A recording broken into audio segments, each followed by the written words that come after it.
Welcome to another deep dive where we deep dive into those books. You know, the ones everyone's kind of heard of, but they're the ones that people whisper about, the ancient texts, the grimoires, the ones that have captivated people for centuries, really, with their secrets. Yeah.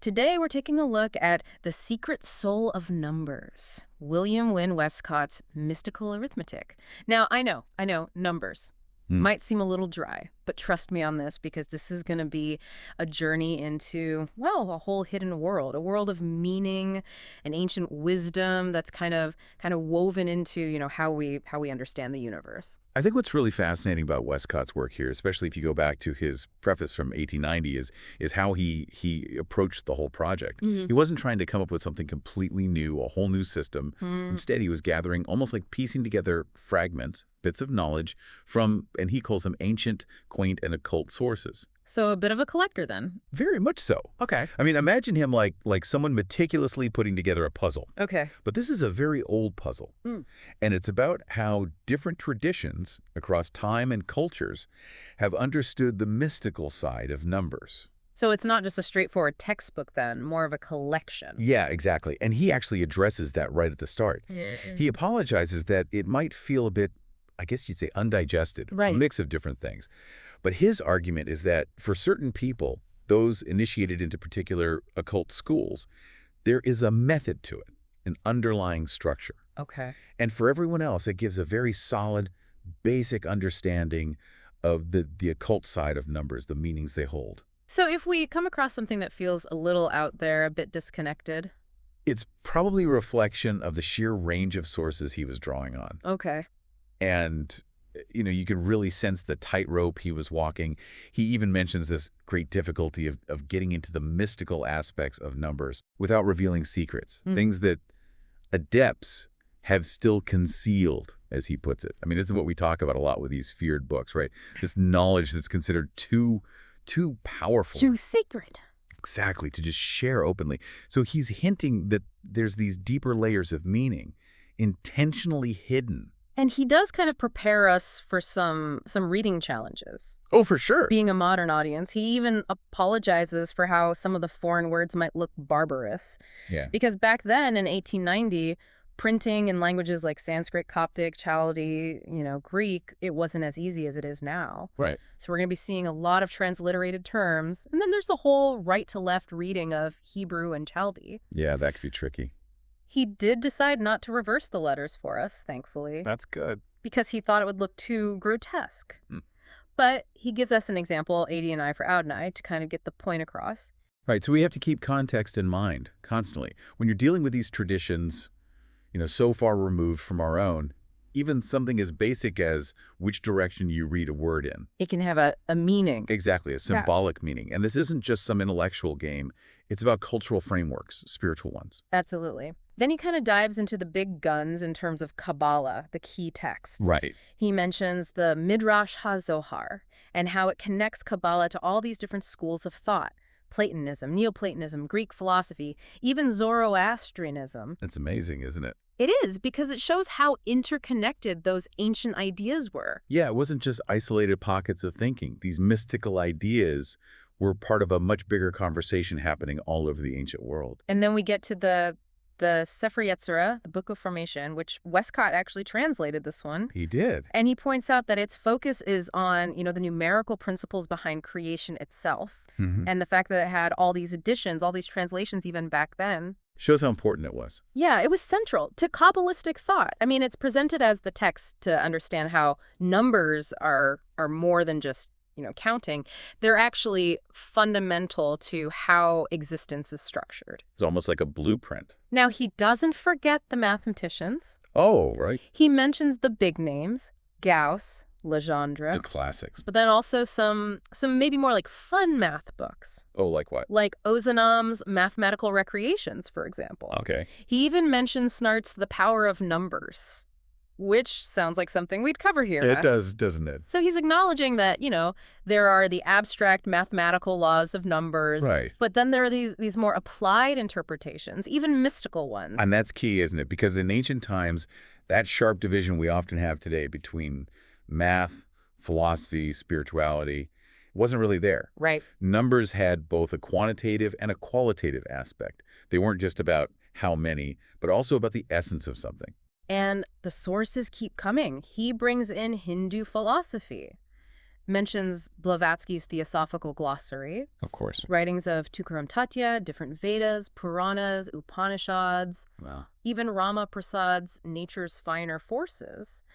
So his interest went beyond the Western esoteric tradition. He saw these numerical patterns in Eastern thought as well. It suggests that there's something universal about the way humans are drawn to the mystical side of numbers. Yeah, it pops up everywhere. Across cultures, different historical periods. And if you want to get really deep, really into the details, he mentions S.C. Gould's Bijou Notes and Queries, which it's a whole collection of numerical ideas. Sounds thorough. It does. I mean, Westcott was really a researcher. He wanted to understand this whole numerical thing, leaving no stone unturned. Given all these sources, it's no surprise that he thought his work might come across as a bit of a mishmash to some. Yeah, I can see that. But he explains that, for initiates, there is a structure that ties these ideas together. And for everyone else, it's a good introduction to how people have seen numbers through this occult lens throughout history. Now, to really grasp where Westcott's coming from, we need to go back. Way back. To the roots.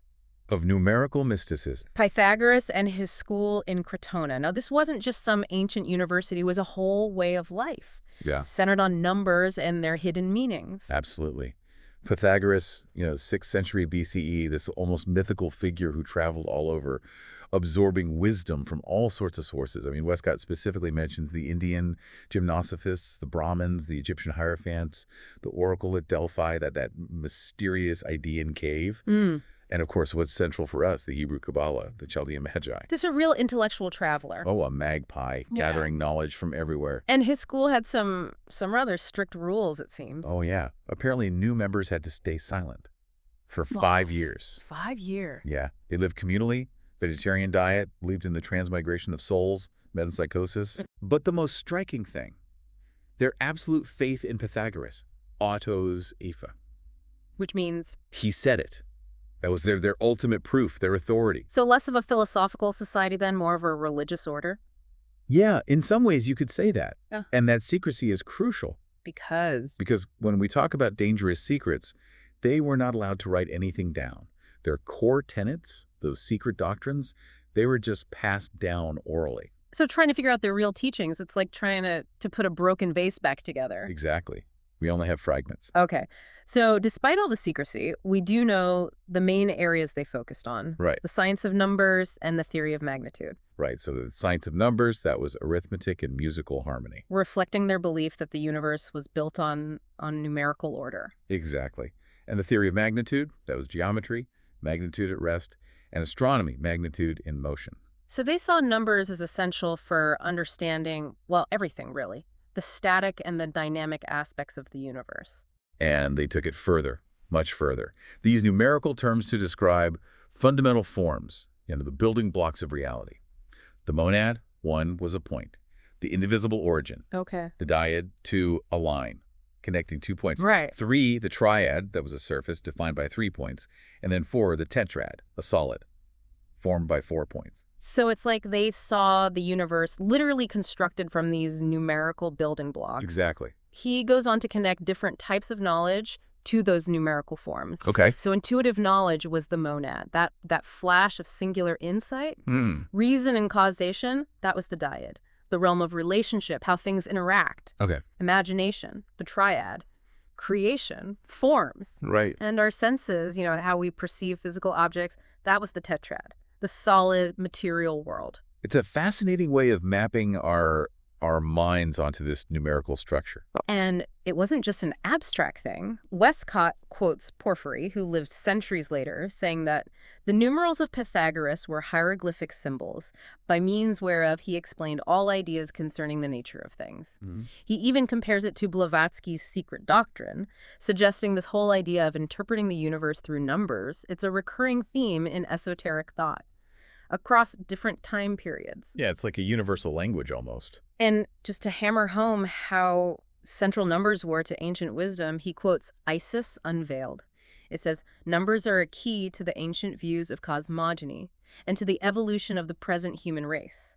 All systems of religious mysticism are based upon numerals. I mean, that says it all, doesn't it? It does. Numbers weren't just for counting. They were for understanding the origins of the cosmos, our place in it. They were the foundation of mystical and religious systems. The bedrock. And the Pythagorean school itself, it had this hierarchical structure.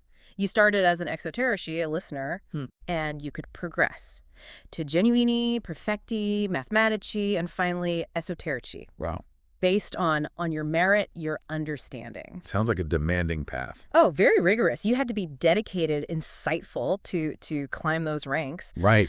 Okay, so we've got a sense of the origins. Let's dig into the Pythagorean views on the numbers themselves, and we'll start with something seemingly simple. But probably not so simple. The difference between even and odd numbers. Yeah. See, for them, this was way more than just, can you divide it by 2? It had deep symbolic meaning. So how did they see it? An even number. They said you can split it into 2 equal parts. Right.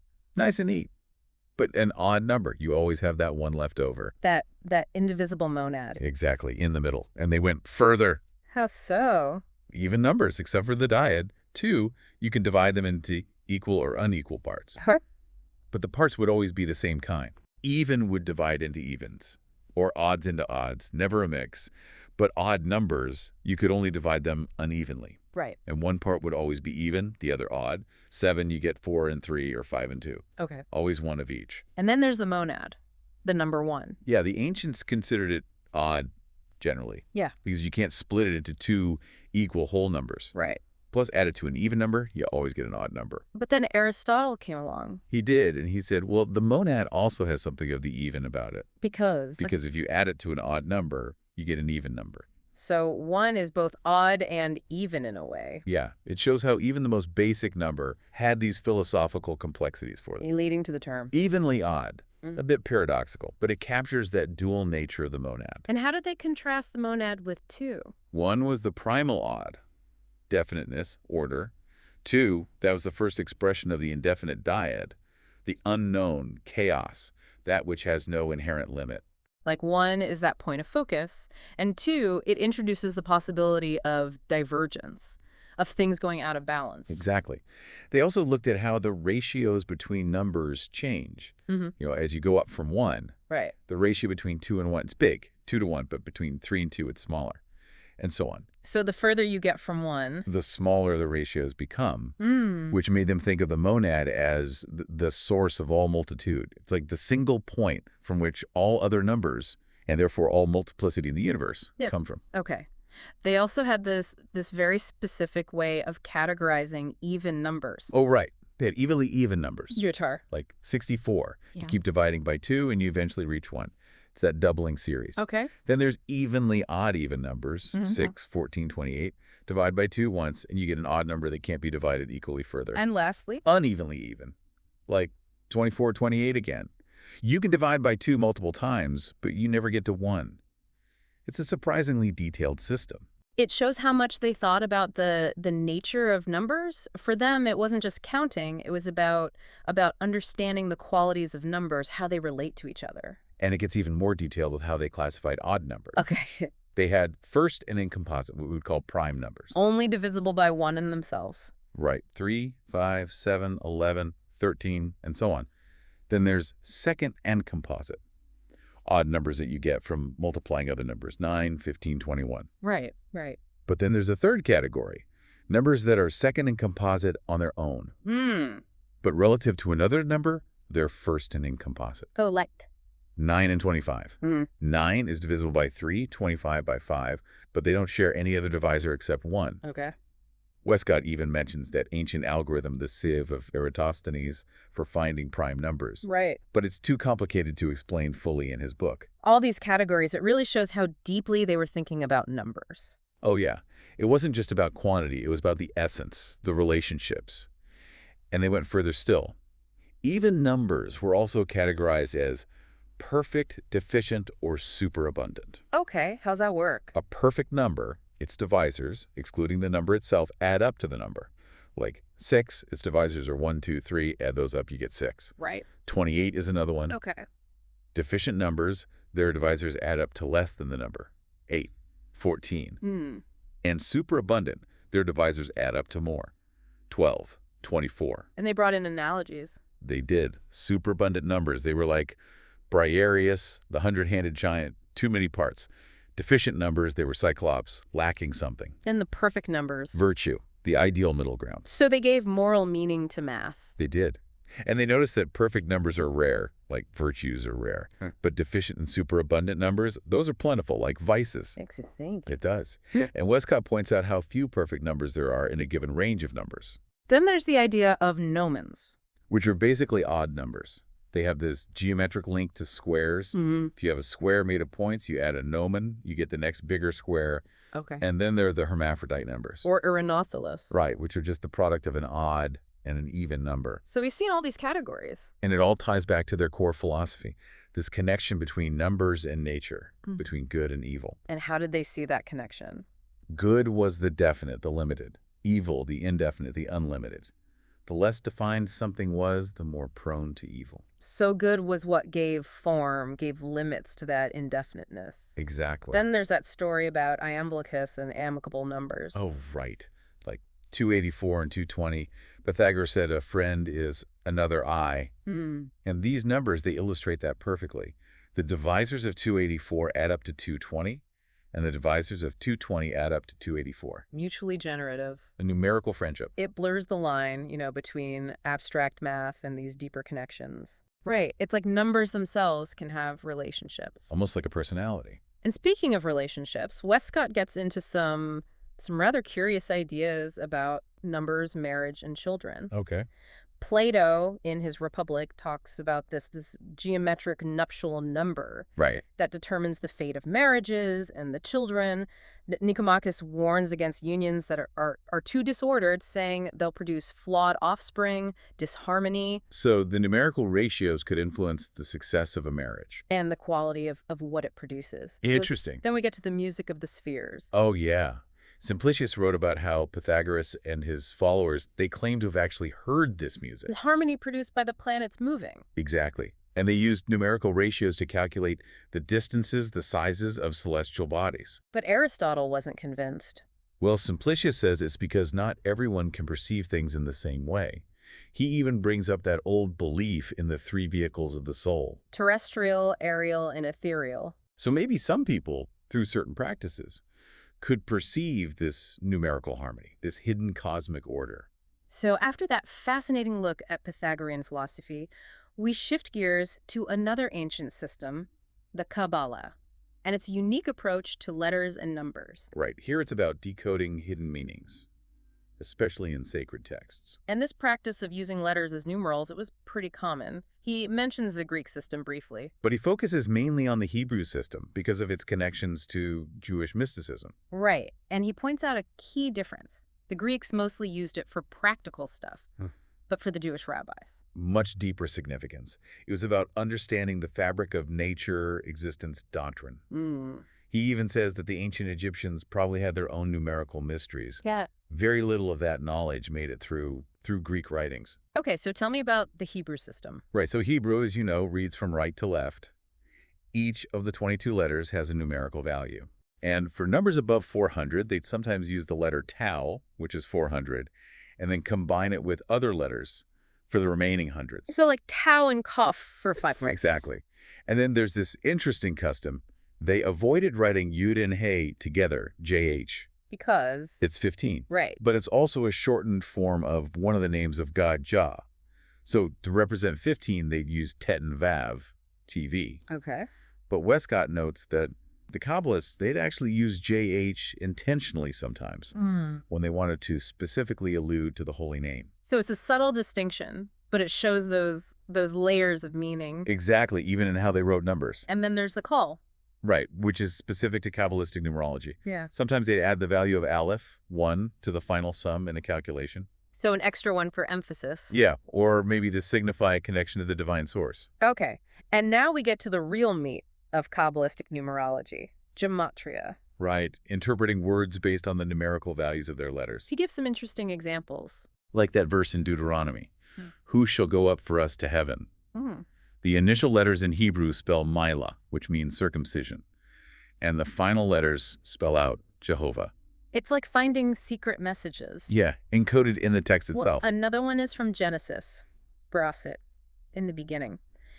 The initial letters of those 6 letters form a whole sentence. In the beginning, God saw that Israel would accept the law. And they didn't just find hidden sentences. No, they also used notaricon, taking the initial letters of multiple words to form a new word. Like? AGLA. You know, that name of power in Western magic. It comes from, "Thou art mighty forever, O Lord." And Amen is similar. It's from a phrase meaning the Lord and faithful King. So they were creating these potent symbols from existing texts. Like keys to unlock deeper meanings. Then there's Tamura, Permutation, rearrangement of letters. according to specific rules, to reveal new words, new layers of meaning. One well-known example is the Atbash cipher. You reverse the Hebrew alphabet. So the first letter becomes the last, the second becomes the second to last, and so on. Right. And in the book of Jeremiah, Babel becomes Shishak using Atbash. Okay. And there are 21 other forms of letter combination, the combinations of serif. And then there were more complex methods, rational, right, averse, irregular. And that popular one, Kabbalah of the 9 chambers, Which is? arranging letters in a 9-celled grid, following specific rules to find new combinations, new meanings. So it's like the letters are fluid. They can be rearranged, combined to reveal different aspects of understanding. And these weren't just random rearrangements, they followed strict rules. Yeah, a systematic approach to this mystical interpretation of language. Then there's extension and contraction. Arithmetical processes. With extension, you take the value of a letter or word and add all the numbers from 1 up to that value. So Zain, which is 7, would become 1 plus 2 plus 3, and so on, up to 7, which is 28. Exactly. And contraction, you do the reverse. If it's a multi-digit number, you add the digits together until you get a single digit. So 28 becomes 10, which becomes 1. Right. And he gives this example of how different words can have the same numerical value using these processes. Right. AB, which is 3, IHV, 21, contracts to 3. Okay. ALSHDI, 345, contracts to 12, then 3. HVA 12, contracts to 3. GDVLH, 48, contracts to 12, then 3. So all these different words, they reduce down to the same numerical essence. Yes, they're connected at a deeper level. Then we get into substitutions based on similar sounds. Right, grouping hard and soft consonants, sibilant and dental sounds. So swapping them can lead to opposite meanings. Yeah, it's fascinating. TM, meaning perfect, can become thiem, defiled. Shan, secure, becomes san, battle. SHKL, to weigh mentally, be prudent, becomes SKL, foolish. He even looks at Shaddai, almighty, and how variations lead to words like Shida, a wife, Sita, an adulterous wife, Seth, often seen as a fallen figure, and even STHN, Satan. It shows how sensitive language is to subtle shifts in sound. And how the Kabbalists paid attention to those nuances. He analyzes the name changes from Abram to Abraham and Sarai to Sarah. When they were promised Isaac, Abram was 243, Sarai 510. Abraham with the added Hey became 248. Sarah, changing Yod to Hey, became 505. Right. But the total numerical value stayed the same, 753 for both. Interesting. And there's Kabbalistic significance. 248 is linked to microprosopis, the manifested world, the lesser countenance of God. It's also the value of RCHM mercy. Adding the feminine Hey to Abraham, the change in Sarah's name, it coincides with the end of their infertility. The promise of Isaac. And it's seen as deeply symbolic, the infusion of divine mercy, the power of creation. He also delves into Kabbalistic magic squares. Each planet has one? Right. Saturn, Jupiter, Mars, Sun, Venus, Mercury, Luna. And the numbers in them. You can analyze them using Kabbalistic techniques. Too. To get the names of spirits, intelligence is associated with that planet's energy. For example, Mercury 64 is Din, judgment, or DNI, my judgment. 260 is the spirit material. 2080, the intelligence Tapthartharath. It's like numbers are keys to unlock a whole spiritual cosmology. It's this blend of math, astrology, angelology. With numbers linking the physical and the spiritual realms. And it shows the Kabbalists' worldview. How everything is connected. Different branches of knowledge, part of a larger system. And it wasn't just the Hebrew Kabbalah. He mentions the Chaldeans. Right. They also linked specific numbers to their deities. From Rawlinson's work, Anu, 60, Bel, 50, Hoa, 40, and so on. So this idea of assigning numerical values to gods, not unique to one culture. A recurring theme. And then there's the Gnostic Abraxas. Its Greek letters add up to 365, the days in a solar year. Another example of encoding cosmic ideas in language. He even provides some memory aids for Roman, Hebrew, and Greek numerals. Yeah, helpful for us moderns. Roman numeral X, 2 V's together, 10. C, 2 L's. Honored.